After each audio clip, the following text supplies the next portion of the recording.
অপু, সাকিব ও বুবলি মূলত একে অন্যের কাদা ছোড়াছড়িতে বেগবান হচ্ছে তিনজনের কিছু মুখরোচক কাহিনী। এই কাহিনীর আগুনে নতুন করে ঘি ঢাললেন অপু বিশ্বাস।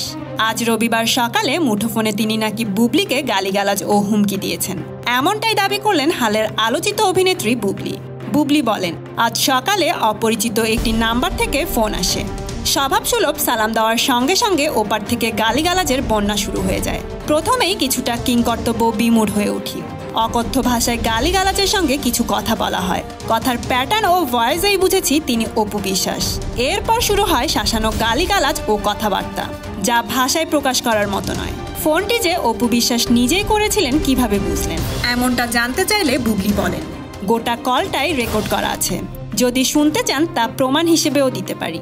এইসব কারণে নিজের নিরাপত্তা নিয়ে ভাবছি। আমার যদি কিছু হয় তাহলে অপু বিশ্বাস দায়ী থাকবেন। প্রয়োজনে আইনগত ব্যবস্থা নিতেও ছাড়ব না। এদিকে বুবলির এই অভিযোগ সম্পর্কে অপু বিশ্বাস বলেন, আমি তাকে যা বলার বলেছি। ও যদি এটা নিয়ে মামলা করতে চায় করুক, তাহলে আমিও তার বিরুদ্ধে আইনগত ব্যবস্থা নিব। হঠাৎ এতটা উত্তেজিত হওয়ার কারণ জানতে চাইলে অপু বিশ্বাস বলেন, গতকাল রাতে বুবলি তার ফেসবুক ওয়ালে একটি ছবি পোস্ট করেছিলেন।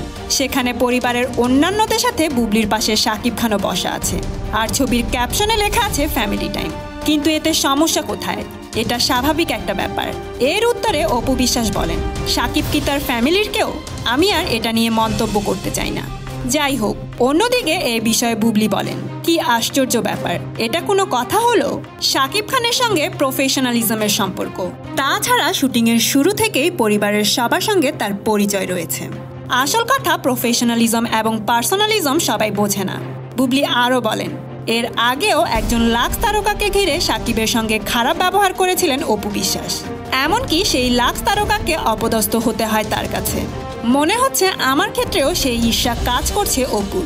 সবচেয়ে বড় কথা হচ্ছে, একজন শিল্পী হয়ে আরেকজন শিল্পীকে এভাবে শাসানো ও গালিগালাজ করা কোনোভাবেই কাম্য নয়। এতেই বোঝা যায় যার যার ব্যাকগ্রাউন্ড, কে কোথা থেকে এসেছে।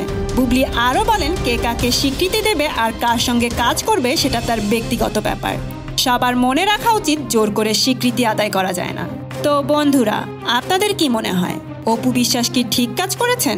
কমেন্ট করে জানিয়ে দিন আপনার মতামত। আর হ্যাঁ, আপনার ফেভারিট সেলিব্রিটির এমন লেটেস্ট আপডেট জানতে এখনই সাবস্ক্রাইব করুন স্টার গল্প চ্যানেলে।